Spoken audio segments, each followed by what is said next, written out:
Let me make one absolutely critical overarching comment, and that is we don't need tax rises in the UK right now. As MMT makes clear, as modern monetary theory makes clear, every pound you take out of the economy through tax reduces people's ability to spend. And at the moment, there is a shortage of demand, i.e. spending in the economy. So if we increase taxes at present because we think, government is spending is going up, we actually make our overall economic situation worse. So we definitely do not need to increase taxes. That does not mean we do not need to change the tax system.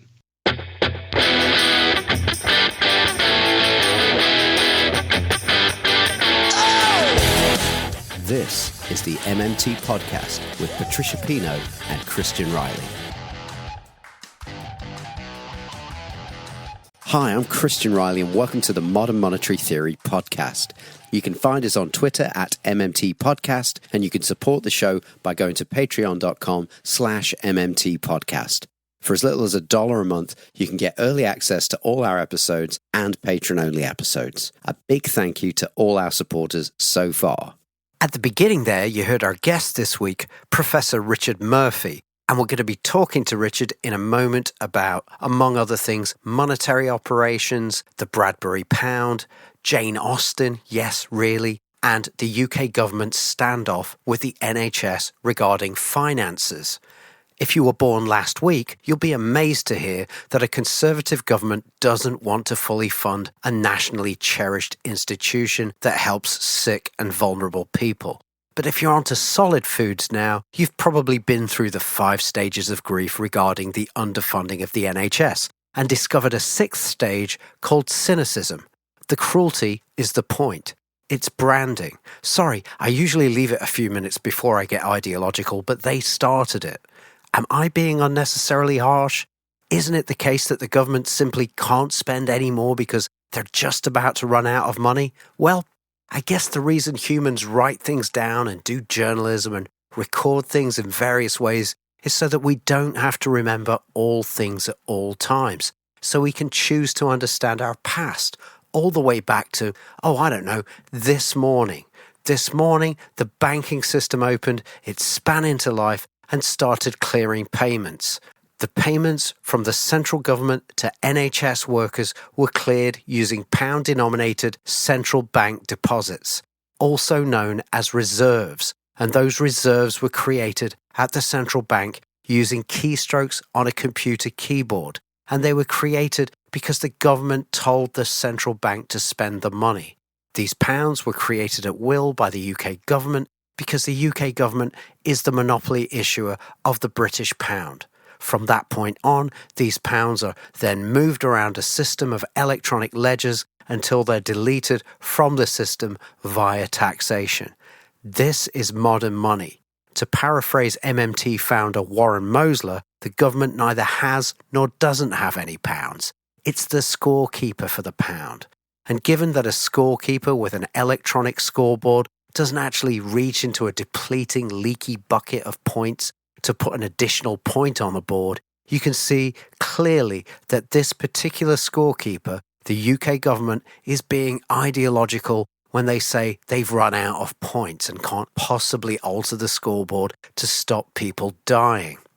Numerophobic scorekeepers exist at the heart of governments all over the world, but there are ways to help them combat their fear of numbers. One is to become a defense contractor and get them excited about projectiles and tasers and tear gas, and that seems to help them find the resolve to put extra points on the board. But it can backfire if you have a narcissistic head of state who decides to use the equipment you just sold him to gas and tase and shoot the domestic population in a bid to boost his approval rating and to distract from the tens of thousands of people he's killed by being criminally negligent in the middle of a pandemic. Or if you live in a country with a modern money system like, say, the US, the UK, Japan, Canada, or Australia, you can realize you have control via the ballot box of your national currency, and it can be used to mobilize resources to stop people and the planet dying.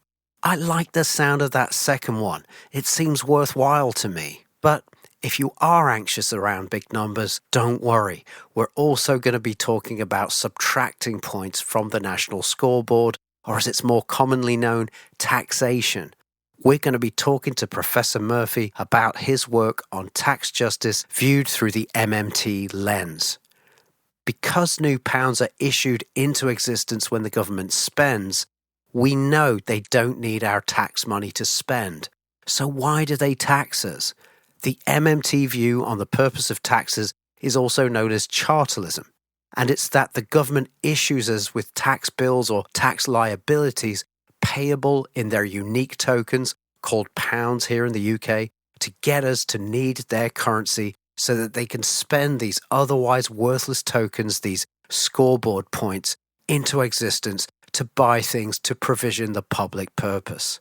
So, given that tax liabilities are used to drive currency from inception, what taxation actually functions to do in a modern money system is to regulate what economists call aggregate demand, or the spending power of the private sector as a whole.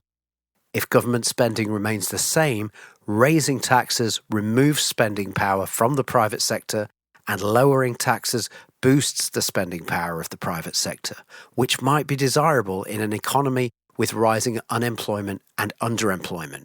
So, given that taxes function to limit the spending power of the private sector, and that spending power needs to be limited in order to drive the currency and control inflation, whose spending power should be limited the most and whose should be limited the least? And I'd say that's a conversation worth having in a world where the definition of an advanced economy is that several million people have to struggle to survive on 10 grand a year, while Jeff Bezos makes $8 million every hour of his afternoon nap.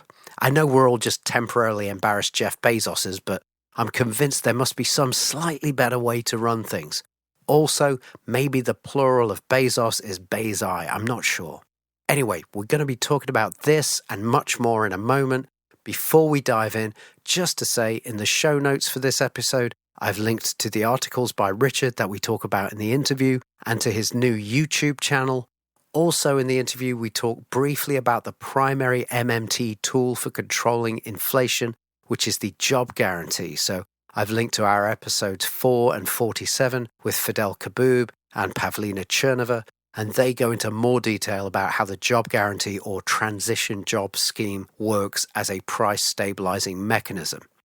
Finally, there's a link to where you can support this podcast via patreon.com/MMT podcast. Support starts at $1 a month, which is 78 British pence at the time of recording. No matter what level of support you give, every patron gets early access to all our shows and patron-only episodes where you can ask me and Patricia MMT questions. We really appreciate your support at this difficult time, whether it's financially or by recommending us to other people, and of course with the time you put into understanding MMT. So thanks for listening. Let's dive in. Welcome one and all to the MMT podcast. I'm Christian Riley. I'm here with Patricia Pino, my wonderful co-host. How are you doing, Patricia? Hello, not too bad. How are you? I'm very well, thank you. And I'm delighted to welcome back to the MMT podcast. It's a pleasure and a privilege to welcome back prolific writer, author, Professor Richard Murphy. How are you doing? Thank you. I'm doing well. Thanks for having me back. There's a lot to talk about. Yes, exactly. And the news just keeps giving and giving, doesn't it? I thought we should just get right into the here and now. You wrote a piece recently. The title was "The Choice Now is Deaths or Deficit, and the Treasury is Choosing Deaths." And you really go to the heart of where we're at in the UK politically, but that also cuts to the heart of MMT. So could you talk about that piece and say why the government coming down on the death side of things instead of building more capacity or in the NHS or supporting incomes or creating jobs is a choice and not a necessity? Well, sometimes you write a headline which seems to work, and that one seemed to work.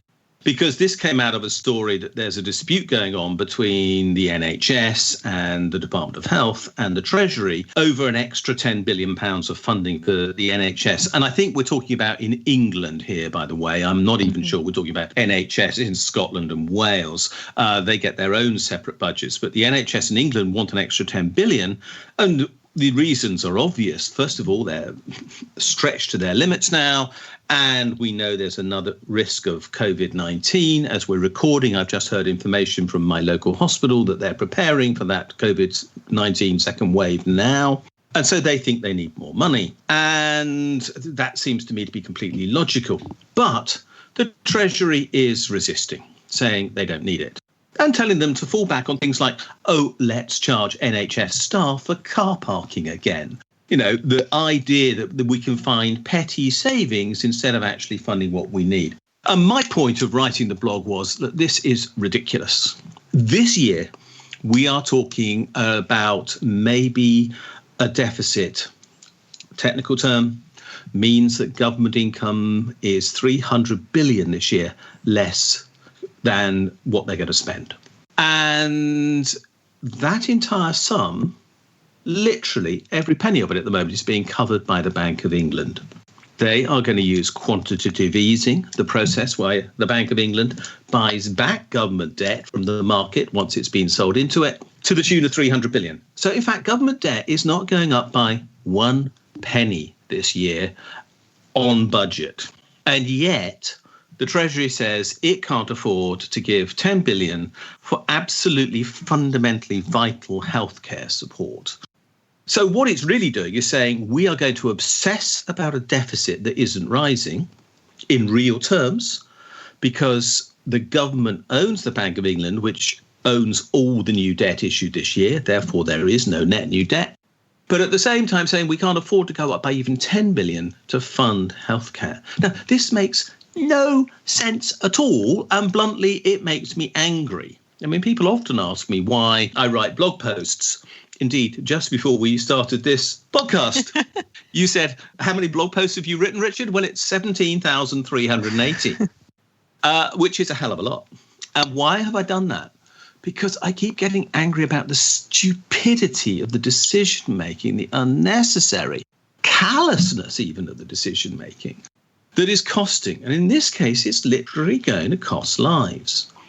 Because I know something about the medical profession. I'm not a medic, but I've been married to a doctor for a long time. And I know quite a lot of medical professionals. And I know full well that people aren't being treated for non-COVID issues at the moment.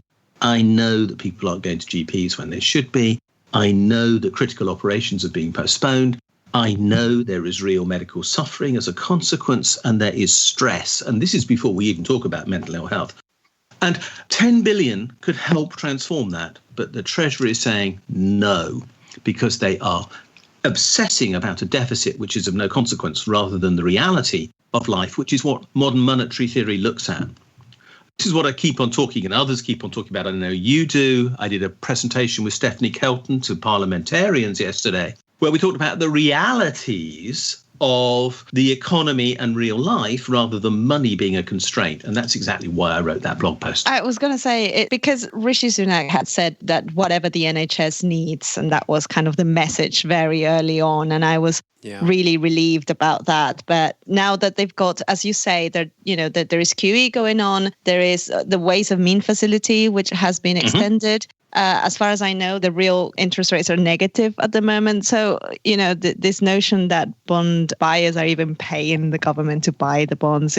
So I don't understand, even the Tories and this kind of knowing how deficit averse they are. I don't understand at the moment where that is coming from. And I can only believe that that is just purely ideological on the sense that they do not want the government to spend on anything at all. I mean, this must be ideological. You're absolutely right, Patricia, because, look, why would you want to do this? Remember that modern monetary theory says that a government doesn't have to borrow. I mean, borrowing is an option that governments decide to exercise because actually all money, literally every single pound that is in circulation, is ultimately created by the government. Because if anybody else tries to create pounds, they're committing an offence. Because pounds can only be created by the state monopoly supplier, which is the Bank of England. So when we are actually talking about borrowing, the government is effectively borrowing back the money it's already created. And we know that's true. How is that true? Well, let's go back to that thing, the deficit.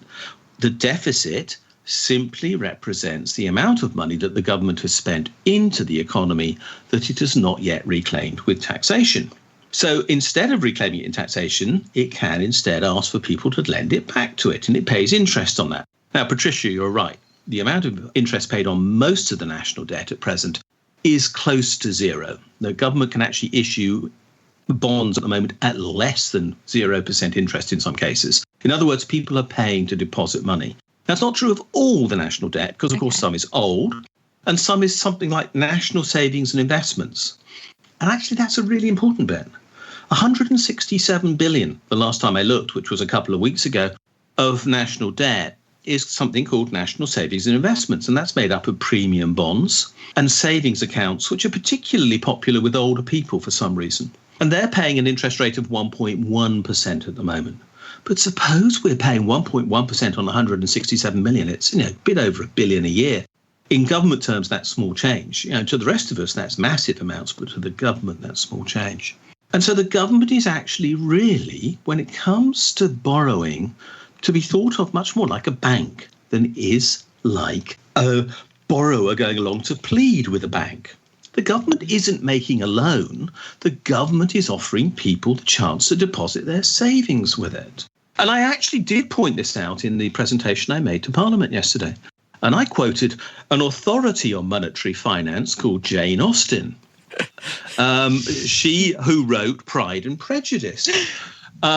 Because Pride and Prejudice has a lot of references to government borrowing in it. Now, most people aren't familiar with this, and it may indicate my rather odd way of reading novels that I actually pick this point out. Have you got them highlighted? One of the most interesting and most amusing characters, I think, in Pride and Prejudice is Mrs. Bennet, who is Elizabeth Bennet's mother, whose great obsession in life is, of course, finding her daughter's husbands, which I'm assured was her role in 1810 or whenever the book was written. And her ability to appraise the worth of a son-in-law was based entirely upon their income, which was in turn based upon how much they had invested in the 4%. Well, the 4% was a government bond. And Darcy, the hero, had 10,000 of income a year from the 4%. So he had £250,000 worth of government bonds in 1810. And she thought that was the sign of his wealth. And of course, it was the sign of his wealth. Government debt is private wealth. And all that people are doing who are saving with the government now are literally saving with the most secure person who can hold their money, and that's the government. So why are we getting obsessed about borrowing? If the government was to do what I think they should do, which is extend an offer of 1% or so interest to savers more generally, how many people do you think would queue up to give up to 10 billion to the government? Okay, not individually, but in total, we could raise a fortune. Is this 10 billion to fund the NHS a problem? No. If you told the world that we need 10 billion for the NHS, would you like to lend it to us at 1%? People would be queuing up with their checks, their bank transfers, and etc. to get that because they can't get it on a bank deposit account now. So this is madness that we are not funding the NHS when there's ready money available. It's just ideological obsession that is stopping us having that access to those monies. I have to say, MMT via Jane Austen, I really think, forget the 17,000 blog posts. I think you've actually contributed something completely new to the canon with that. That's amazing. But I have to say, Stephanie Kelton didn't know about that one either. I was quite chuffed with that. She went off to find it out straight away. That must have been so. We might find that coming up in her talks later on. Okay, all right. You heard it here first.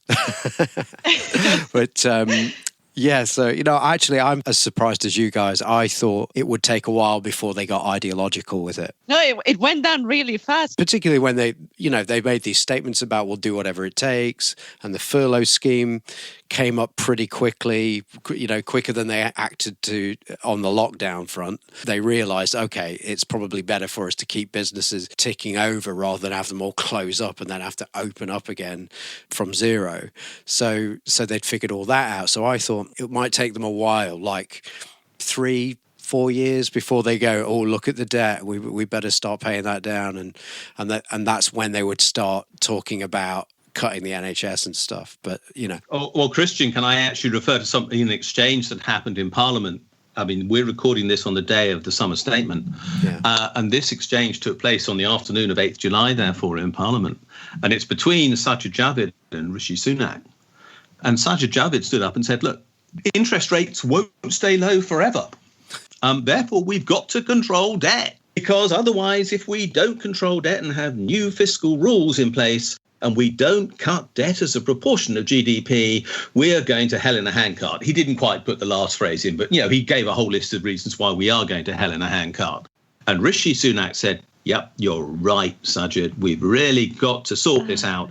By the end of this Parliament, we're going to have sound fiscal balances in place again, and we're going to have new fiscal rules. And that spells out one word: austerity. Yeah, which is... And so these guys have not changed their spots. They are still debt fetishists. They're still obsessed with the fact that we've got to bring down the debt. They don't understand debt. They don't understand QE. And now we even have a governor of the Bank of England who doesn't understand QE either. Whereas Mark Carney at least did. God, I never thought I'd sing Mark Carney's praises. But, suddenly I think, well, at least he understood QE, but now we have Andrew Bailey who doesn't. We are in a deep pile of whatever you wish to name at this point. It's all right. You can actually say the word. Well, let's leave it to the listener's imagination. But because there was that piece that you had lately about some basic lessons for the governor of the Bank of England, who seems to be in dire need of them. Was it last week? He said the Guardian covered it. That the government was going to go bankrupt. Had nearly gone bankrupt. Yeah, exactly. Yeah. But Bailey saved them. Absolutely. There he was, superhero, with his pants pulled up over his grey suit trousers, no doubt. Fancying himself in that sort of role of the superhero, without realising that he works for the Bank of England, which is owned by the government and is merely its own central bank, and that he didn't save them. He just did the job which the Bank of England is required to do. But worse than that, and, I actually didn't realise this until 2015. When QE started, of course, it actually wasn't started by the Bank of England. Because the Bank of England wasn't going to go suddenly buying government bonds and taking a risk on buying them, as it thought at the time. No, it began because Alistair Darling asked it to buy government bonds as Chancellor of the Exchequer. And he wrote the Bank of England a letter saying, please buy, I think the first tranche was £50 billion of government bonds, and I will underwrite all your risks from doing so. In other words, whether you make money or not, or whatever happens, I will underwrite the risk, which, of course, also meant that he got back all the interest that was paid on the bonds. So the net cost of those bonds was cancelled, which is why I've always said ever since, a QE'd bond is a dead bond. It's gone. It's finished. It's like a dead parrot. It's nailed to its perch, but that's all it is.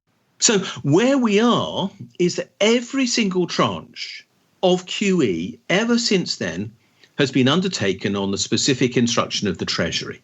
So for Andrew Bailey to then say, I saved the Treasury when the Treasury told him to save them, in the sense of let's issue some QE to provide the liquidity that a market under stress needs, which is why we did it, is absurd.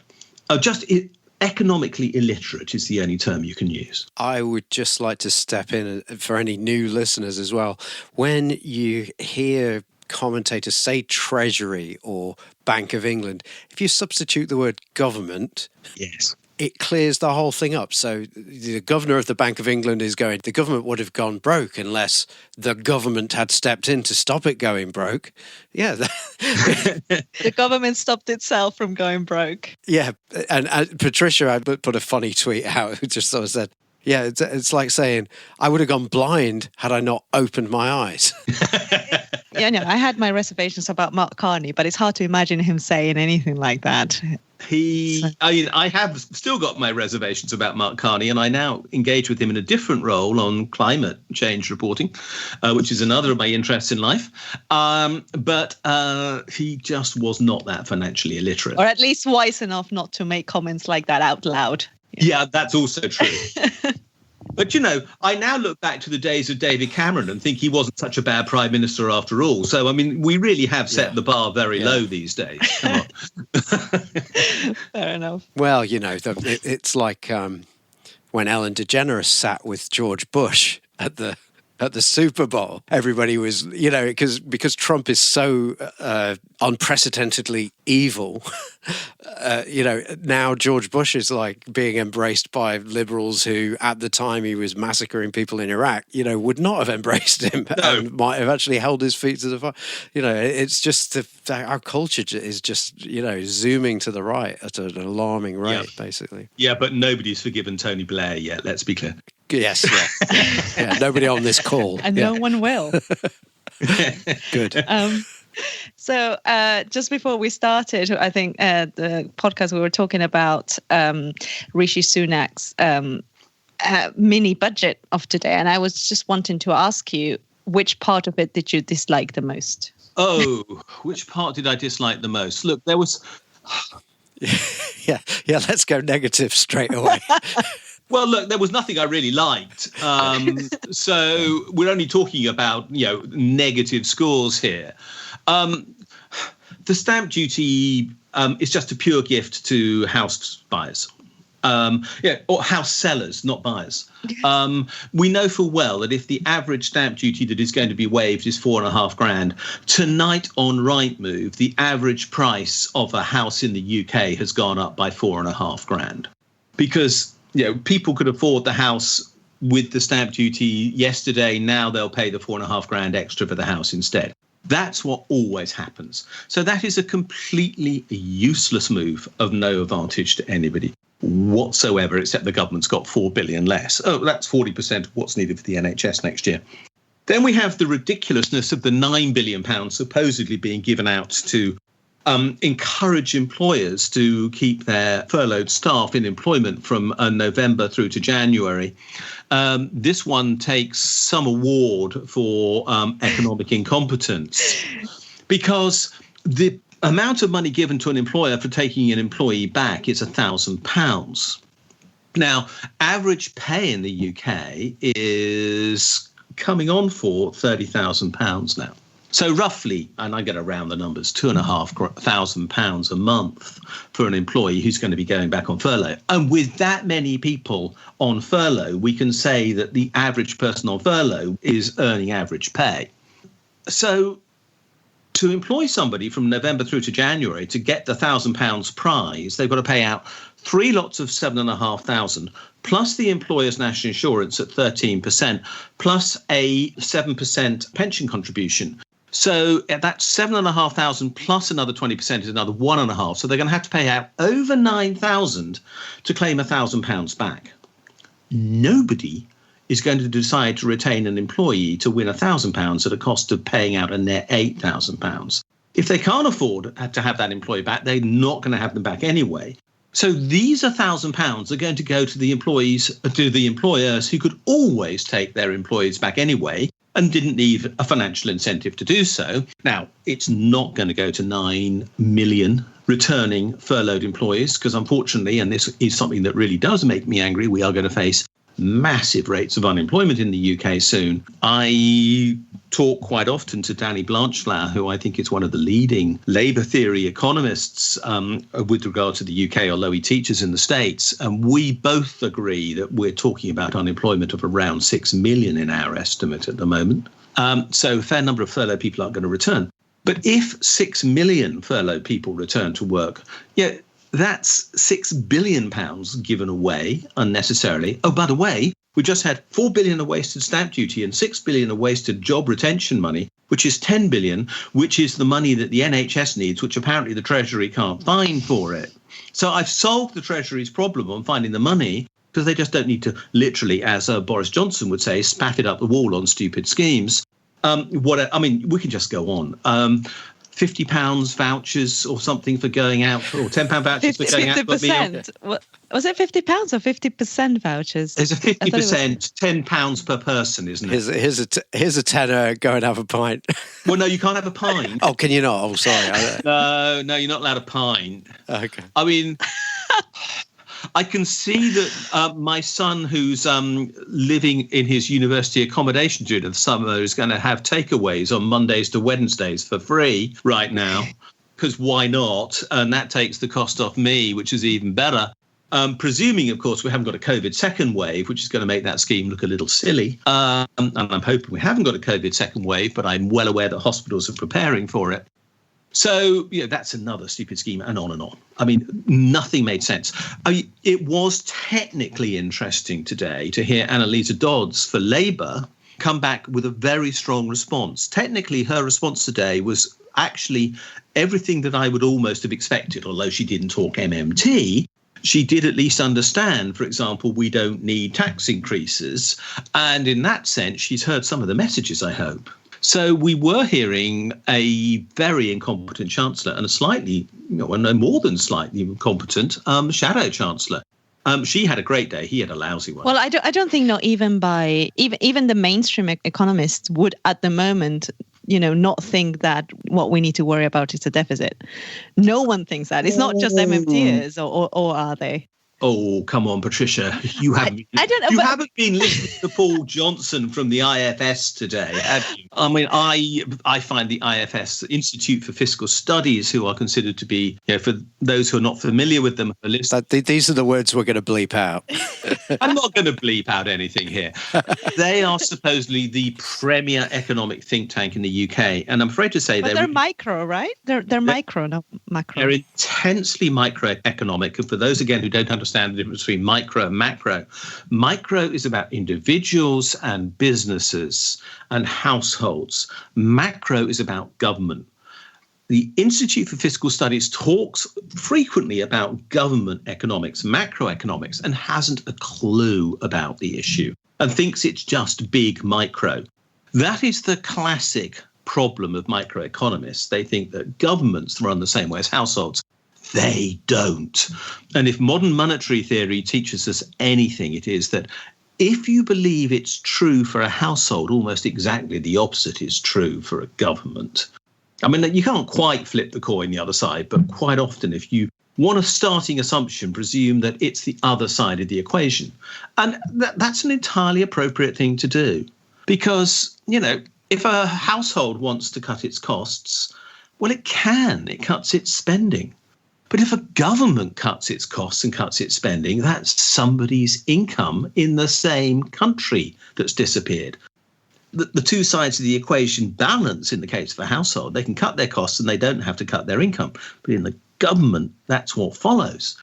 And the IFS don't get that. So they are obsessing about the debt along with Sajid Javid. So there are serious, of course, so-called serious economists who are obsessing about debt still. And the Institute for Fiscal Studies is really pretty disastrous in this respect. Yeah. So there was a real sort of cat getting out of the bag moment in March this year, and you wrote about it. There was an announcement made by the BOE. They were announcing some more quantitative easing. And then there was a line buried in there. The MPC, Monetary Policy Committee, will keep under review the case for participating in the primary market. And FT Alphaville picked up on that, and then you did. And your piece was called "At Long Last, the Government Can Borrow Straight from the Bank of England." So translate, the government can borrow straight from the government itself, as modern monetary theory has always suggested it should. Could you talk about that? Yeah, this is, let's explain the theory here. What modern monetary theory says is when the government decides to spend, it can spend. So it says we want to buy £1 billion worth of education, which means paying teachers in effect. So what happens is that it tells the Bank of England to pay £1 billion to teachers. Now, in practice, what it actually does, the Bank of England transfers the money to Barclays and Lloyds and HSBC and whoever else, so that the teachers can get the money in their own accounts, because we as individuals don't have bank accounts with the Bank of England. So the Bank of England simply transfers money into those clearing banks who then give the money to teachers. And all of this is a purely electronic transaction. The government promises to pay the Bank of England £1 billion. The Bank of England accepts the government at its word. And I think that's a pretty fair thing for it to do. And the Bank of England says to, let's call it Barclays, we will pay you this amount of money so you can pay these teachers. And Barclays takes the Bank of England at its word. And why wouldn't it? Because the Bank of England is the only person who can create money in the UK. So they're pretty good for cash. And then Barclays pays the teacher, and the teacher then gives some of it straight back to the government in the form of tax, and the rest they spend, and some of the people who get that money pay tax, and it comes back, and so on. And this is the way in which money circulates around the economy. So what effectively happens is that it is the decision to spend that creates money. Now, until 2008, what happened was that the government ran, as well as a borrowing account, the gilts, the bonds that they buy, they actually ran an overdraft with the Bank of England, which was acknowledged. It's called, bizarrely, because, everything is steeped in deep history in government processes, it's called the Ways and Means accounts. You and I would just call it the overdraft or tick, but they call it the Ways and Means account. And that is an overdraft between the government and the Bank of England. Now, since 2008, for reasons that I actually can't really quite work out, and I have done some reading around this issue, that balance has stayed at £370 million. Every week, they say the overdraft is 370 million, which in government terms, by the way, is neither here nor there. Why it's 370 million, God knows. Why it's 370 million for over a decade, even more obscure logic.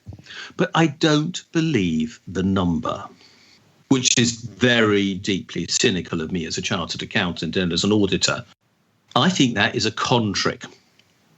No, I'm certain it's a con trick. I don't think it's a con trick. I'm sure it's a con trick. What happens is that the Bank of England actually offers the government an overdraft all the time, exactly as modern monetary theory says.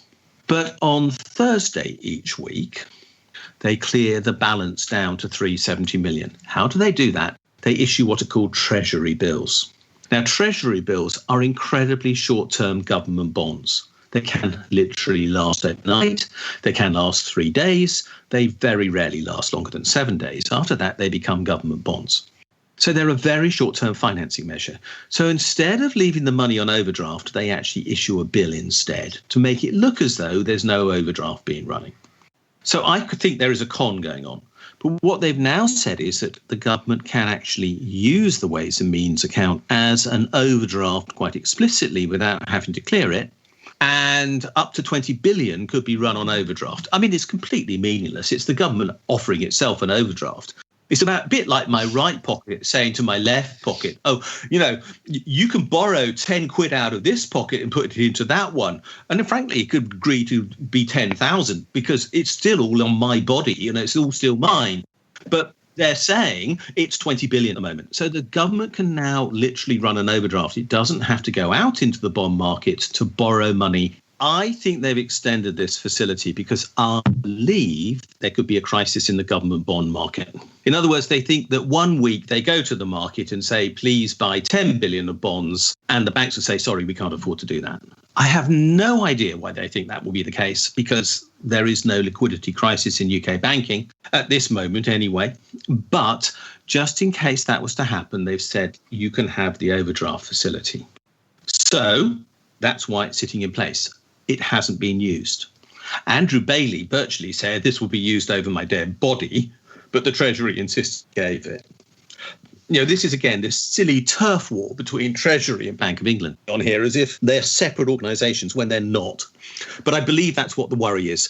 I don't see any such crisis right now, but I welcome the fact that there is the recognition that there is an overdraft, that during each week that overdraft is used. That was really quite explicitly stated in a speech by one member of the Monetary Policy Committee, and I'm struggling to remember which one. I know they made the speech in late April, and they said that basically this is normal. And it does confirm something that we know. Governments can run overdrafts with their central banks, and they do. And it's one of the key arguments that modern monetary theory had. And now we've got the recognition that it's, in fact, can be done whenever the government wants. Yet another of those silly objections to modern monetary theory knocked away. Yeah, they're falling down one by one, aren't they? So if they already had this, and if, as you say, the number was meaningless, there was not really a limit, they just kind of pretended that there was a limit, then what's the point of extending it? Why couldn't they just do it the way that they always did it? Well, they're presuming that at some point there may be a liquidity crisis in banking. That's why. So they're assuming that the banks could not buy Treasury bills or could not buy government bonds 1 week for some reason. Oh, okay. So they're presuming there could be a banking crisis in effect. They aren't saying that, but that's what they're presuming. But they're wrong. Well, A, they're wrong, and B, if there was a liquidity crisis in the banks, of course, actually, look, we aren't going to have a liquidity crisis in British banking. How do I know we aren't going to have a liquidity crisis in British banking? Because if there was even the merest hint of one, that could be solved by literally doing some more quantitative easing immediately. And what that means is the moment you do quantitative easing, the banks sell bonds to the government, and the government increases the amount of money that the banks have in their central reserves held with the Bank of England. Now, this is all getting pretty technical, but that means they've got the money to therefore buy the bonds. So this is very circular. And if people are confused, I'm sorry, I am going literally round in circles with cash here. But the fact is, that's what liquidity literally means. Liquidity is the means to keep the money flowing. It's like having water flowing around a closed system. You've got to keep enough water in the system. Yeah, but imagine it's your central heating. If there's a leak somewhere, it drips out. Well, what we've got to do is, if there's a threat of a crisis, a leak in the system, we've got to top up some water somewhere. And quantitative easing could always do that if there was any threat to the system. So we cannot have a UK liquidity crisis if we understand that QE can be used to patch it up. Afterwards, we might need to question which banks caused the crisis. Are they still viable? Do we need to bail them out? Do we need to nationalise them? Do we need to reform the banking system? Look, all of those things is yes. We need to reform the banking system. We do need to change the way they work. We may well need to bring some aspects of banking at least into government control. But that's not going to lead to a failure in the market for bonds. Yeah, I mean, the main reason that we have a central bank is to make sure the check's clear. Yeah. Everybody's check. We can't have that system seizing up. So, that's the way I think about a looming liquidity crisis. It's just not going to happen. No, it isn't going to happen. I promise you, there just will not be a liquidity crisis. There could be issues we have to deal with in individual banks. Yes, I still don't rule that out because we are so recently into this recession. We're hardly into a recession yet. I mean, I don't want to be a doom monger because that's really sort of a spoil sport role to play. But I'm going to be a doom monger anyway. We at the moment are living in a sort of a phony environment. Furlough is deferring the reckoning. I believe we could defer the reckoning for a lot longer, and I think there are reasons why selective furlough should continue for much longer than October, but that's another issue. It isn't going to. So we are going to have large-scale unemployment, massive numbers. We're going to have vast numbers of people on universal credit who won't be able to pay their bills, who will be at threat of evictions from their landlords, who won't be able to pay their mortgages, who will therefore cause credit crises in banks, which will in turn therefore threaten their balance sheets. And we could therefore in the long term have a credit crisis in banks. But that's something way down the line. There is no risk of this at present, and we can plan for this time. And in fairness, we are much better prepared for that eventuality than in 2008. When frankly, nobody knew that quantitative easing could work, and now we know it can. So we've got a lot of people kind of not understanding how government spends, but a lot fewer people now because of MMT and Stephanie Kelton's book and and obviously your blog. There's a lot of energy in the movement now, and you get a lot more people getting it now about how government spends. But we've got a problem in the nominally progressive economist community, let's say. You had that great piece entitled "Modern Monetary Theory Says the State Has the Ability to Create and Maintain the Value in Money, and most left of centre economists appear to be repulsed by that." Could you talk about that? Yeah, I am happy to, because I'm still in a decided minority. Right. I'm treated as being a bit of an outcast for being a modern monetary theorist. Now, I know my own career to being a political economist is a slightly unusual one. I mean, I think I'm the only chartered accountant who's ended up as a professor of political economy. It's certainly not an obvious career progression for a chartered accountant, but actually it's quite a good one. But I'm a member of things like the Progressive Economy Forum. Now, the Progressive Economy Forum has some pretty big names on it. There are only about 15 odd members. But people like Robert Skidelsky, Lord Skidelsky is on there. Now, he's considered to be Keynes' greatest biographer. There's some quite right-wing progressives, if you like, people like Will Hutton. There's some quite well-known progressives, people like Anne Pettifor, and a lot of other organisations are well represented there. And it's an interesting environment in which to debate. But I am definitely the outsider by being a modern monetarist. And there is the obsession with debt. There's the obsession with repaying debt. There's an incomprehension, literally a total incomprehension about the nature of money, as far as I'm concerned. And, let's just go back to the very basic thing. What is money? I don't want to go into the deep, dark history. And the blog you referred to, Christian, did sort of some of the deep, dark history. John Law in his book of 1705, which Anne Pettifor says define money forever. I can assure you it didn't define money forever, Anne. It did say it was possible to have paper money, but backed up by gold. I mean, it's almost as if quite a lot of economists on the left can't quite yet believe that in August 1971, Richard Nixon took us off the gold standard. Richard Nixon was then the president of the USA. Now, let's put this in context. I was 13 at the time. I'm now 62. I was then, just out of my short trousers, if you like. And now I'm approaching what the UK calls a retirement age, although I'm not planning to do any such rash thing. But over that entire period, many economists have yet to notice that money changed. And that is one of the real reasons why we are continuing economic crises. Because before August 1971, we had fixed exchange rate with the US dollar, and the US dollar was fixed to gold. So effectively, the UK was on the gold standard.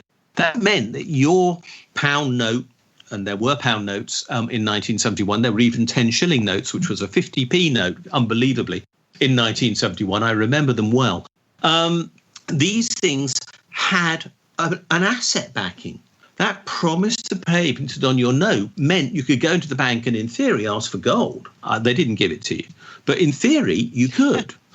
There was in the vault some gold to back up your money. From August 1971 onwards, that's rubbish. There is no gold that backs up your money. We still have gold reserves. It's just another way of saving for governments and paying internationally between governments. But it's absolutely irrelevant to domestic money supply altogether.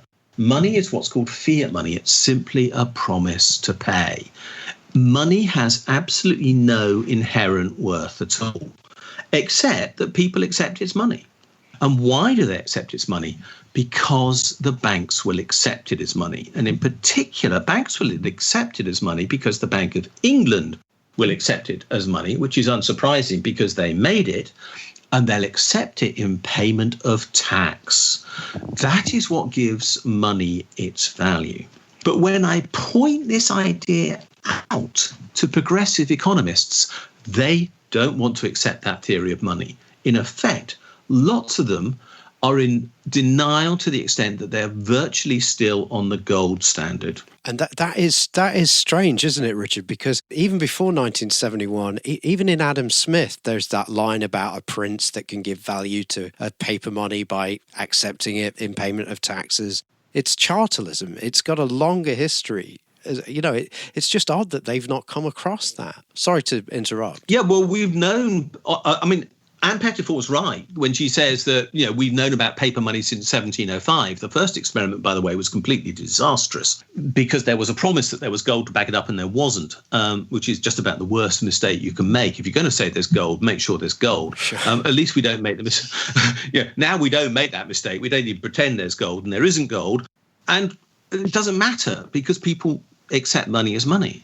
But economists still somehow don't. So they think When they talk about the constraints within the economy, we have many economists on the left as well as the right thinking that the constraint we're talking about is the availability of money. Now, what modern monetary theory says is something quite different. It says there is a constraint within the economy. Of course there is. There are scarce resources, but it's not money. We can have as much of that in principle as we like, but we can only produce the amount that is sensible for the available resources that there are to spend it on. In other words, we can produce as much money we need at the Bank of England so long as we go for full employment. But when we reach full employment, we must stop either creating money or alternatively, we can create more money, but we must tax it back more to change what that employment is used for. So the government can quite deliberately decide, okay, it's full employment, but we actually want to boost the health service. So we're going to reallocate funds by increasing tax to take money out of the private sector so we can spend more in the public sector. Now, that then becomes a different equation. Literally, I've got to tell you, full employment of that sort has not existed in my lifetime. And I'm not expecting it to exist in my lifetime now. But it's a goal which we should aspire to because it means we value people. And to me, valuing people is the most important thing we can do. So my conflict with some economists on the left who don't seem to understand this is we have a decision to make about what is really important in our economic management. And MMT, modern monetary theory, lets us decide that people are our priority rather than making money our priority. And if we make people our priority, we go for full employment, we go for fair wages, we go for decent terms and conditions with those wages, we liberate the economy to let people live to the best of their ability. If we go for money as the constraint, we crush people by saying they've got to remain unemployed. We have to retain a stock of unemployed people to supposedly control inflation. This is nonsense. And that's because they believe that the only way to control inflation is through changing interest rates. Well, we can't change interest rates. Interest rates are near enough zero. We've already discussed that.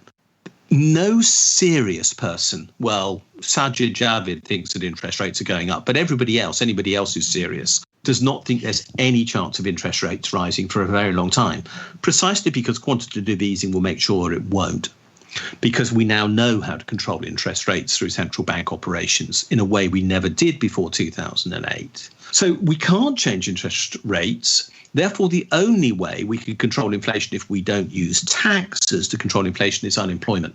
Now, my argument is we don't want to use unemployment to control inflation because that's cruel, literally cruel to people. Instead, we go for full employment, and if we reach it, we then use taxes to control unemployment.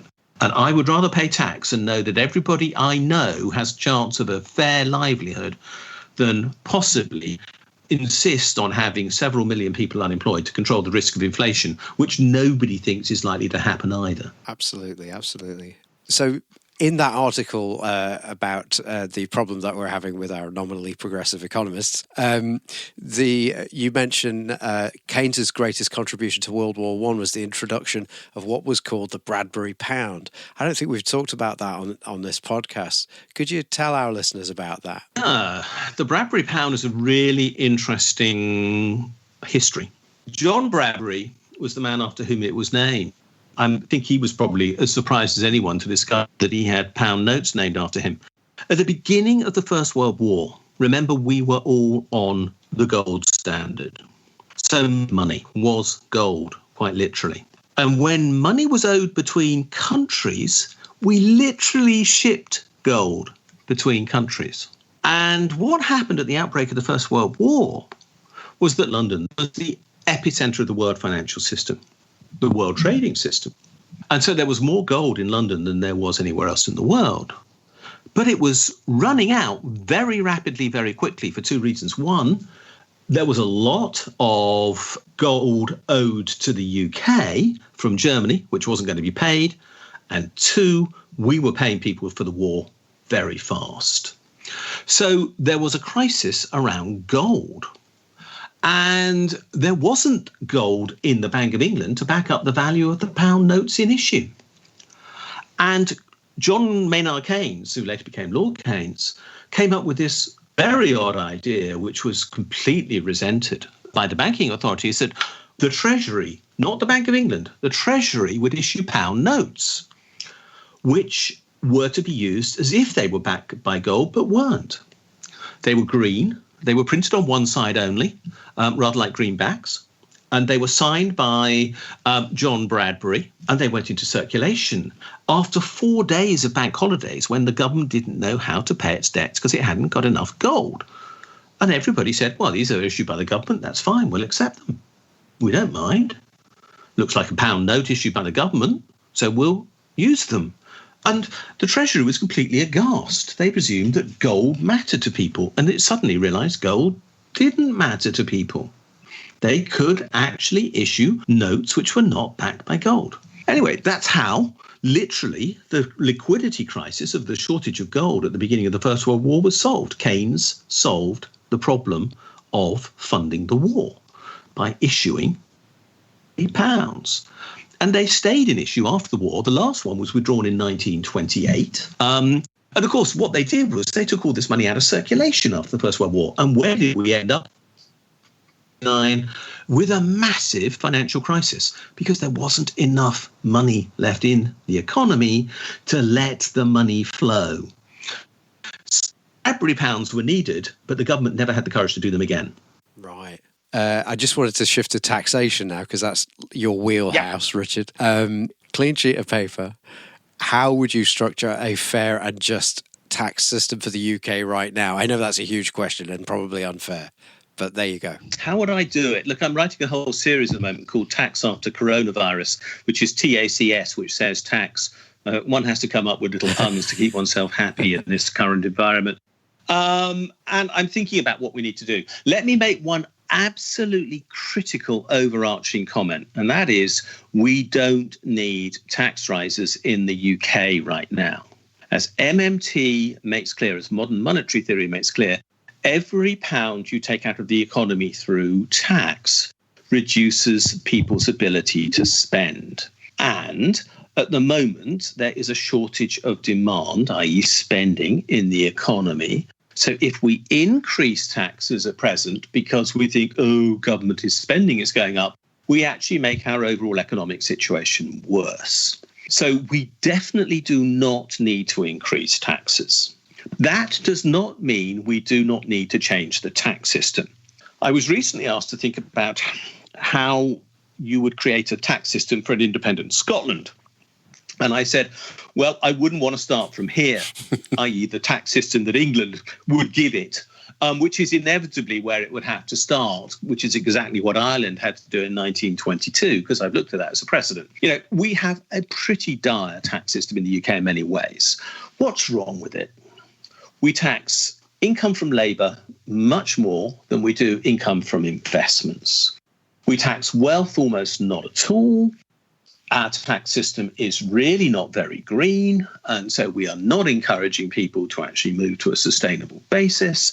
So we have lots of that most basic list of things which really don't work. We also are in the perverse situation that tax reliefs and allowances which are used to incentivize certain sorts of behavior, of course, don't reach the majority of people in this country, because only 31 million people in the UK, give or take, on the particular day, pay tax, income tax that is, and almost all the allowances and reliefs are delivered through income tax, and there are 65 million of us. So, in fact, less than half the people pay income tax, but they're the people who are incentivized. So lots of things that are wrong with tax. How would I change it? Well, one of the things I've looked at recently is, are we actually approximating to even a fair system? And to work out whether that was true or not, I simply looked at income over the last decade in the UK and increases in wealth over the last decade in the UK, and who got the income and who got the increases in wealth, and compared those with the taxes paid on income and wealth. And having done that, of course, the people who are on very low incomes, amazingly, this won't surprise anyone, I suspect, see very little increase in wealth because they haven't got any wealth because they've got very little income, so they spend everything. Whereas those who are in the top 10% of income earners in the UK astonishingly have average earnings of $94,000 a year in 2017-18, which was my benchmark year for all sorts of statistical reasons. And they had actually higher increases in wealth in 2017-18 than they had income. So in fact, their total well-being, financial well-being, went up by more than double their income in that year. So their effective tax rate, because there's almost no tax on wealth in the UK, was actually around 18%. Whereas the effective tax rate on people in the bottom 10% of income earners in the UK was over 40%, which everyone says, how can that be the case? How can you pay so much tax when you're on low income? Well, because you pay for a television license, and it's the same amount whoever you are. You pay VAT on almost everything you buy. If you're on low income, actually, it has to be said that by and large, you actually drink and smoke more. And why not? Because you're in a pretty dire situation. And so they tend to have high rates of tax there. One of the things that is considered tax, by the way, is the national lottery. And that's targeted very specifically on those on lower income and so on. So by the time you take all aspects of tax into account, we have a tax system in the UK that almost exactly is regressive. Those on lowest income pay the highest actual rates of tax. Those on highest income pay the lowest rates of tax.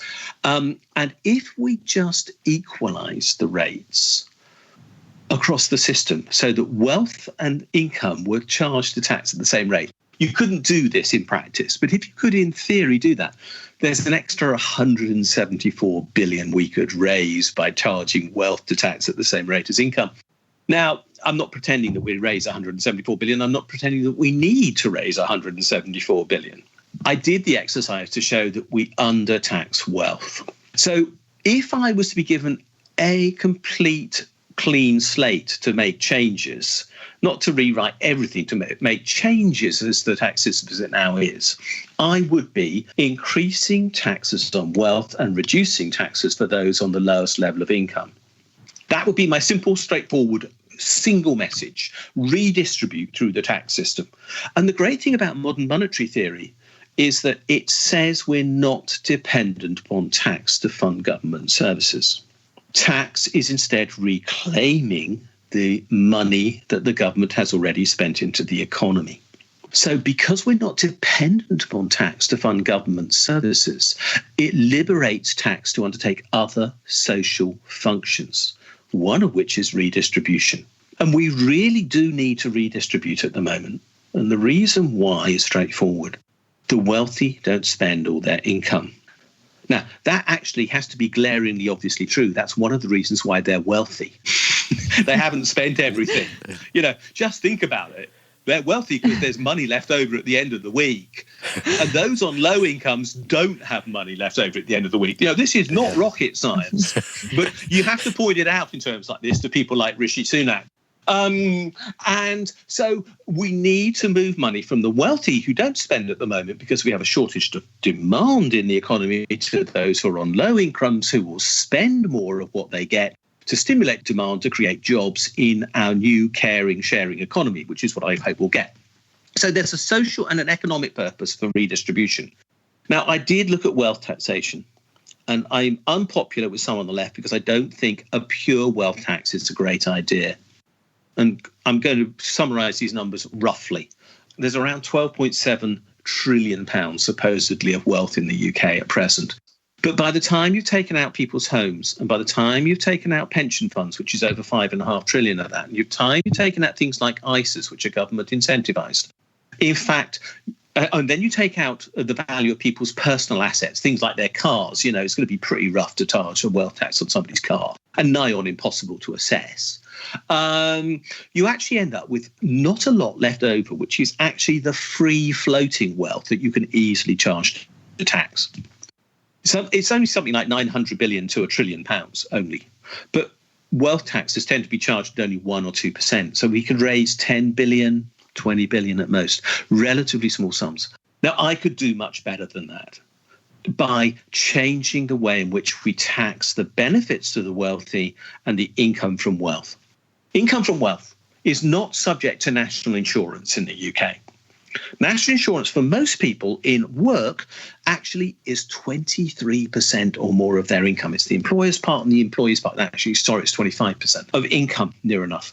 So it's an enormous tax on people who work. Nothing like that paid by people who get income from wealth, savings, rents, etc. So I would have an extra rate of income tax, which we did have until 1983, a 15% extra rate of tax on investment income, the equivalent of national insurance on investment income. It happens to have been, it was 15% in the past. So I've sort of picked that rate again. That could raise maybe 10 billion.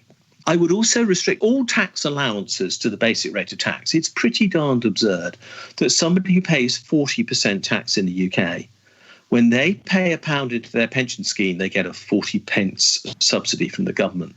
But when somebody who pays 20% tax in the UK pays £1 into their pension scheme, they only get a 20p subsidy from the government. Apparently, it's more important to subsidise the pensions of the already wealthy than it is to subsidise the pensions of people who really are going to need that pension to live on in old age. That is absurd, but that's what we do. So I would literally remove all those higher rate tax reliefs. How much would that do in pensions alone? I reckon it would save us 11 billion in pension subsidies alone by doing that one change. So I can very quickly, by making a series of changes of this sort, of changing the income tax rules on income from wealth or the allowances given to wealth, come up with a system which would actually produce a lot more tax than would a wealth tax by itself. And I would use that to redistribute. How would I redistribute? Actually, I would change universal credit, first of all. I wouldn't even change the tax system. I'd actually improve the universal credit system, remove the 5-week delay for payment, and remove the taper system, which means that as you move into employment and out of universal credit, you actually get incredibly penal tax rates on people on around £15,000 of income at the moment, which is over 60+% marginal tax rates, which is horrible that you can earn an extra quid and see so much disappear. More than the wealthiest person in this country ever pays in tax on each pound earned is charged on people earning around £15,000. I really think that's grossly unfair, so I'd want to change that. So that would be my fundamental focus. I would want to use the tax system to redistribute income in particular, but also a bit of wealth perhaps. I would equalise the tax rates on capital gains and on income. If you make a capital gain, you've sold a personal asset. It could be a work of art, it could be a second home or something else. The maximum tax rate on that in the UK at present is 28%. The maximum tax rate on income is 45%. Why are we giving people who've made buck-sheet profits without effort a lower tax rate than we're giving to people who have to work for a living? Makes no sense to me. So I would equalise all these things, and I believe we'd end up with a fairer, easier to understand, fewer loopholes, less opportunity for tax avoidance system, and we would also literally make a fairer, more generous society in this country. And for me, that's the direction of travel. And MMT, in my mind, lets us understand that that's possible because we're not looking at tax just as a method of raising money. We are looking at tax as a social instrument. And I wrote an academic paper on this last year, the first one that I think's ever been written. And I admit I was quite pleased when Randy Ray said he thought that was a major contribution to MMT theory. I thought, OK, I'll take that one. I like that. And just to make what you've just said fully sort of MMT compliant, what we're saying here is that because redistribution is not kind of what's really happening, is it? It's we're taking it off certain people and adding it into, we're not taking that money and giving it to... Yes. So, we're adding it into other people's income. Yeah. And of course, when you understand the money system in that way, taxes on anybody with a low income, they're all, including VAT, just seem monstrous to me. In fact, I think VAT's got an interesting history. It started its life as this thing called the purchase tax. I'm sure you know all about this, but... I wasn't around when purchase tax was created, Christian. Come on. There are limits. I read that you invented it. Is that for Jane Austen as well? Yeah, she was a girlfriend of mine once upon a time, yeah. No. Look, first of all, just come back to your point about MMT and tax. What you have to remember is what MMT says about tax. When you pay your taxes, it cancels the debt. The debt is owed to the government. You owe money to the government. But just the same as when you repay a bank loan, you cancel the debt and the money disappears. And that's now widely recognized by many economists, left, right, centre, modern monetary theorists or not. When you pay your taxes, you simply cancel the debt you owe to the government. That promise to pay, in effect, which is printed on a banknote, is honoured. The money is then not recycled. Let's be clear about that. What actually I'm suggesting is that we actually cancel more money from the wealthy. But what that lets us then do is spend out more with regard to those who need it. But the overall balance of money required by an MMT system to keep the system in balance to control inflation is kept in check. Because remember, MMT actually does have this goal of controlling inflation as well. So it does have a total tax take goal. It will always have a goal about a total tax take, but it doesn't recycle the money from one taxpayer to another. You're quite right to point that out, Christian. You're completely correct. You wanted to talk about purchase tax and VAT. Yeah. No, that was obviously a wartime measure. Yeah, but it never went away, basically. So it was like applied on luxury items only to reduce consumption, I guess, in wartime. And then it just basically never went away. And I find that really interesting what happened to it. And it was expanded after that. Yeah, that's right. So it was pretty common. I mean, let's be honest, it disappeared on 31st December 1972. Yeah. And I think my pocket money then was actually 12.5p a week. So I wasn't too worried about purchase tax too much. That was a lot of money back then. Well, actually, it wasn't that much. But I never accused my father of generosity, if I'm honest with you. But, I could survive on it when I was 13. It was a hell of a lot more than 12.5p is now. We don't even have half p's. And in fact, it had been 2 shillings and sixpence before then, which is what it was in old currency in 1971. I didn't personally experience, but I do remember seeing purchase tax added on to prices. A bit like if you go to the States now, you're always shocked when you see the price is $27.99 and then you go to pay and it's actually $29.50 they asked you for or something. Yeah, you forgot about the tax, sir. Well, purchase tax was sort of on top of everything in those days. But it went... It was expanded steadily because it was a useful tax. There are very few economies that now can't survive without a wide tax base. And the sales tax is part of a wide tax base. When we joined the European Union, in the days when we thought that was a great idea, back in 73, one of the conditions of joining was that we had a value-added tax instead of a purchase tax. And a value-added tax is technically a much superior tax to a purchase tax, which is a bit random in its application and quite easily evaded. Frankly, these days, we just wouldn't even dream of a purchase tax. A value-added tax is much more sensible for all sorts of technical reasons. But it was a condition of joining the European Union, and it remains a condition of joining the European Union to any state who wants to join. So if Scotland left the UK and then reapplied to Europe, it would have no choice. It would have to have a VAT. That's one of the conditions. It's just about the only condition as far as I can see. You don't have to have the euro, but you have to have the VAT. And the VAT is a pretty blunt instrument, if I'm honest. And if you actually believe some of the pure tax efficiency economists, like the teams who come out of Oxford, who talk about the economic efficiencies of taxes, you would have a flat rate of VAT on everything. They would be charging 20% VAT on everything, whatever it was in the economy. All food, all rents, all new houses, children's clothes, books, anything would be 20% VAT because they say, but then you have a pure tax system and nobody can beat it. There's no problems. It's so efficient. Yeah, what about those social dimensions of tax? And let's go back to our friends at the Institute of Fiscal Studies. We've mentioned them already in this podcast. I'm going to mention them again. They argue that VAT isn't a regressive tax. Now, I'll remind you again what a regressive tax is. A regressive tax is one where you pay more as a proportion of your income when you have lower income than you do when you have higher income. Now, VAT is always a regressive tax because, as I've already said, I know the poorest members of society spend all their income. They have to, because literally surviving is the goal. When you're really wealthy, you don't have to spend all your income. You can save. There is no value added tax on saving. There's also some remarkable things that the wealthy like to buy which don't have VAT on them for some mysterious social reason, like private health and private education and second homes don't have VAT on them, nor do flights to your villa in the Dordogne have VAT on them. Amazing, that's all charity, though, isn't it? Yeah, for social purpose. Necessary support for their lifestyles, But when you're actually on a very low income, in fact, more of what you consume has VAT on it. But the Institute for Fiscal Studies say, oh, no, that's not true, because the wealthy pay more VAT than the poor do, so it must be a progressive tax. And anyway, we measure it in comparison to spending, they say, not according to income.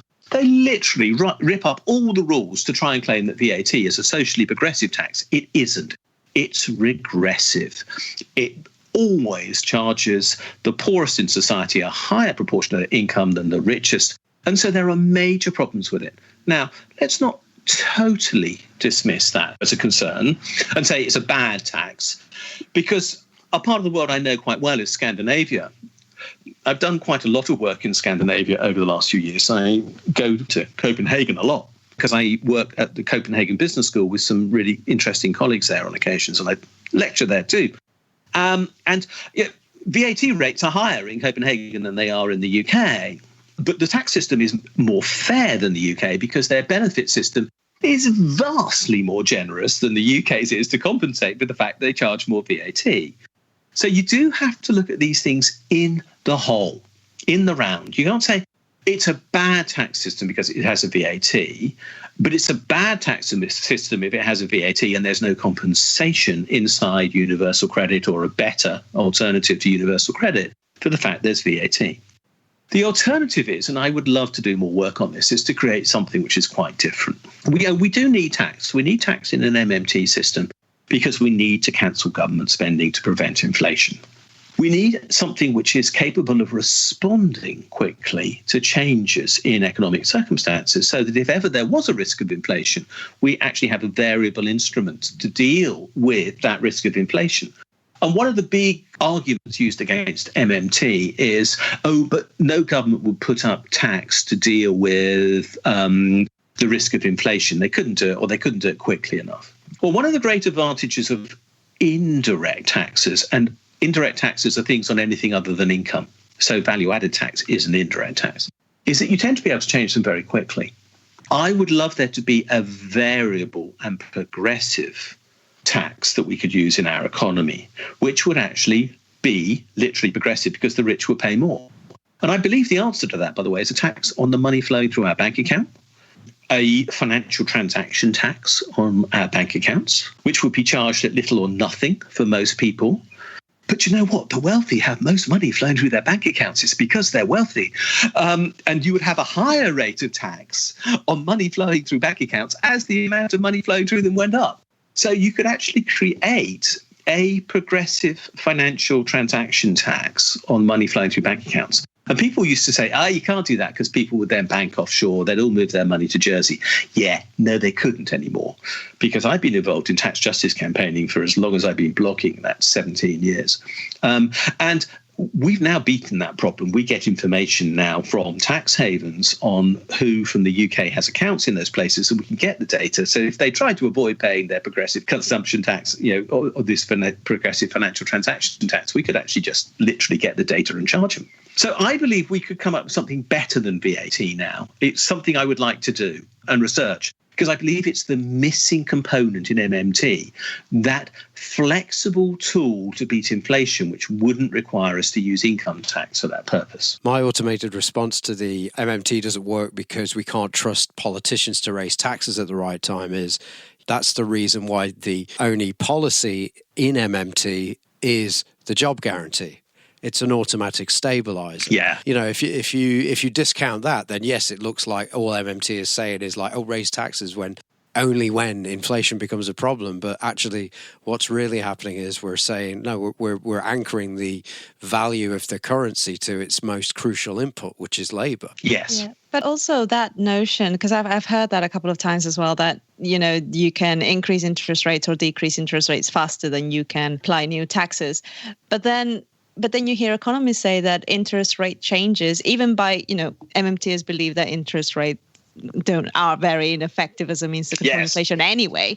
But even mainstream economists admit that it would take up to 18 months for an interest rate change to have the intended effect. So it doesn't seem to me like a very fast way of reacting to inflation in the first place. I don't know where that argument comes from. I agree with you. It's also a very crude way, because it's such a blunt instrument. It's like saying, whatever reason you borrowed money for, we're going to hammer you. Right across the board, everybody's going to be hammered. And some people have to borrow money because, the cooker's failed. I need a new cooker. I can't literally keep the kids without having a new cooker. And they're the people who pay the highest rates of interest. Or you're paying a mortgage. Now, why should you be hammered, frankly? Because you're you're buying your home. I mean, it's just so unfair. And the other thing is, it does reward the wealthy, because you know what? They've got money in the bank. And so you put up interest rates to control consumption. And guess what? We increase inequality as a result. It's always the wealthy who come out of this best. So we have to come up with, you asked me how to change tax.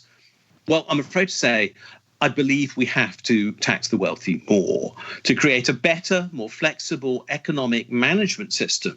But we're not taxing the wealthy more because, we're jealous of the wealthy, because I sure as heck am not. I've known some quite wealthy people, and frankly, God help me from their lifestyles. Most of them are thoroughly miserable.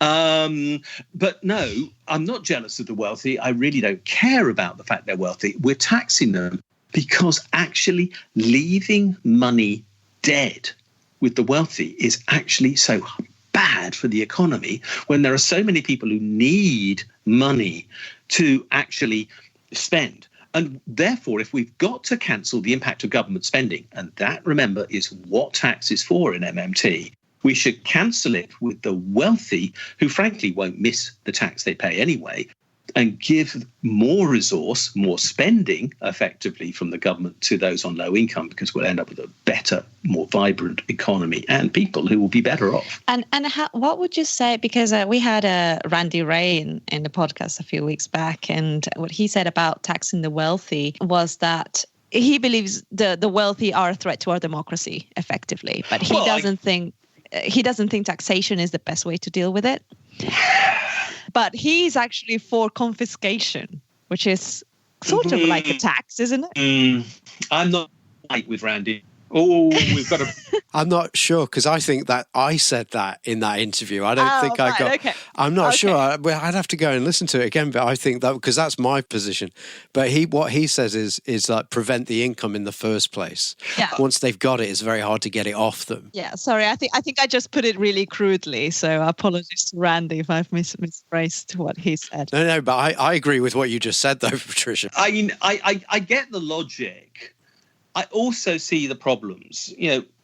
How are we going to deal with some newfound wealth? I mean, some of it is obviously just, appropriation, rent seeking. Amazon is scraping off money like fury during the course of this particular crisis.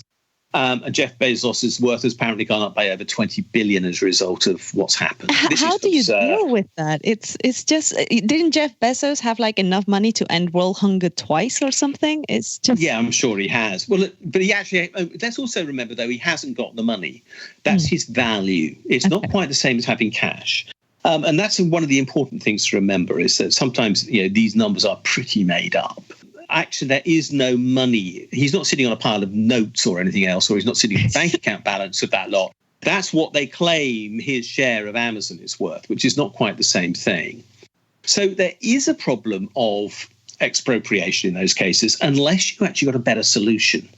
Now, why aren't we talking about Amazon having to actually, therefore, pay part of its ownership into a national wealth fund? Now, that's not money, that's transferring ownership. Now, I don't call that expropriation.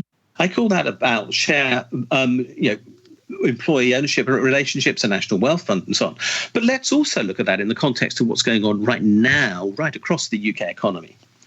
At the moment, it's something like 1 million businesses in the UK have had government loans to keep them going. There's a discussion amongst bankers which reckons that between 40% and 80% of those businesses won't be able to repay those loans in full, which is some vote of confidence in the state of British business. It basically says that over half of British businesses could be going bust at some point. And it's not me saying that, it's the bankers who seem to think that. Suppose that instead of saying we gave those loans as loans, instead the government simply said, we're buying part of your business. Every single business that had taken a loan is now required to say, we'll hand over 25.1% of the business to the government. 25.1% is important in company law, by the way, because it means the government can stop the business being sold, changing its purpose. It can block appointment of directors, all sorts of controlling interests, so we can get things to happen. Suppose that was passed into a national wealth fund, and then we appointed workers from that business to sit on its board, to act as the government's agents, to actually manage that wealth fund on our behalf.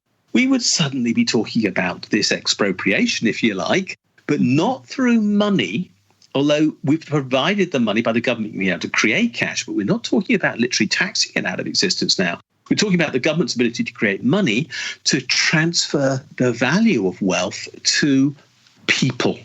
And we could use this amazing opportunity of having created a lot of money for a COVID-19 bailout to create a long-term wealth fund for the UK instead of burdening businesses with debts they're never going to repay. It's just, and this is what MMT does to you. It makes you say, is there another way of doing this?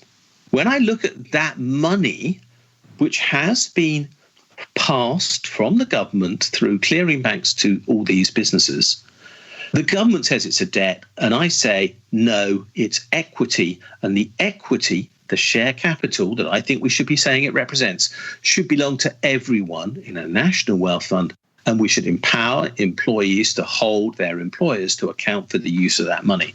That would be a revolutionary act. We don't need a pitchfork to do that. We just need an act of Parliament. I could get that through Parliament in a week with the right composition of the House of Commons. Unfortunately, I haven't got the right composition of the House of Commons. But writing the law to achieve that goal would be easy. So MMT lets you think differently. That's its liberating effect. And people say, oh, it's not much different from Keynesianism. Oh, yeah, it is, because it makes you look at every question in a different way.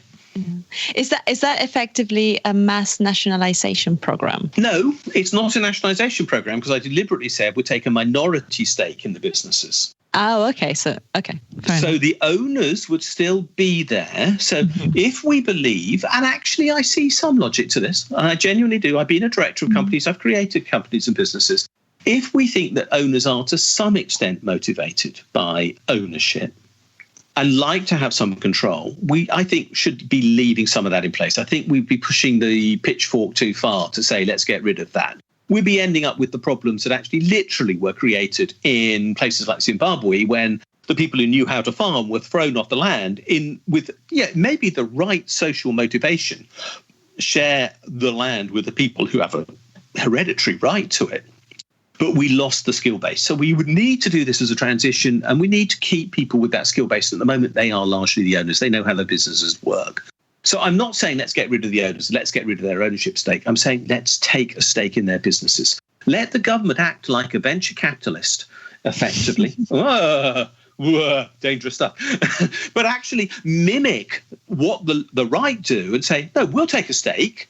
That's never killed a business yet in the market for somebody taking a minority stake. It's seen as a proactive, positive relationship of adding value and depth to the ownership structure. Let's do that. Let's put people in there. Let's use this liberating ability of creating money through the Bank of England to pump into the economy, to put into these companies, to change their ownership structures, to make them new, stronger, more durable businesses at a time when, frankly, lots of them are going to fall over without that kind of support anyway. And the goodwill of their employees, which is going to be necessary to get them through the difficult times. Embed those employees in that process by saying, you've got a stake in this business now, effectively, and you can have say in its management through that stake. And then we will end up with a stronger economy. But again, it's just rethinking money and people. Always money and people. Actually, it seems like a way to facilitate a transition to more sort of a worker co-op model rather than state ownership. That's exactly what we're trying to do there is stakeholders rather than shareholders, or the stakeholders and the shareholders start becoming the same people. Well, I do a lot of writing as an academic around stakeholder work at the moment. Right. I mean, I'm looking at stakeholders in the tax system. Yeah, the tax system has stakeholders. Companies have stakeholders, and they're being ignored. I mean, in the tax system, we presume it's just the government wanting money, and actually it isn't, of course. It's how we react to taxes. It's all the social implications of taxes. But in terms of companies, I mean, company law says the only people who matter in company law are the shareholders, which that's one reason for making people shareholders, of course, which is, through a national wealth fund.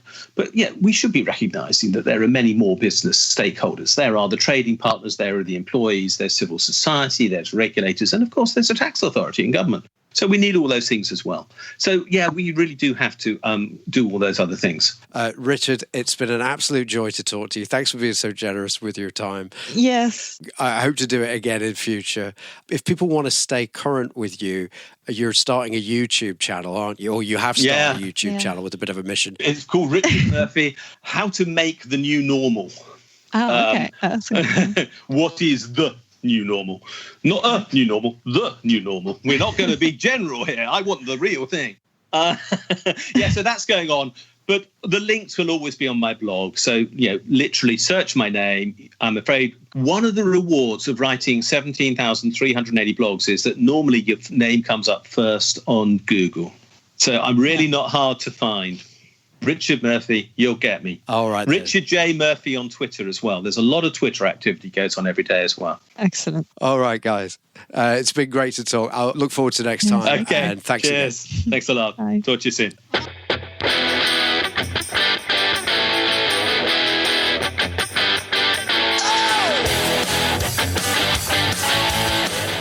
That was the MMT podcast with Patricia Pino and Christian Riley.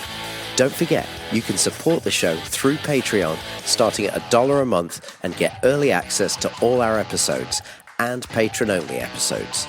You can do that by going to patreon.com/MMT podcast. You can also find me on Twitter at MMT podcast, and you can find Patricia on Twitter at Patricia N. Pino.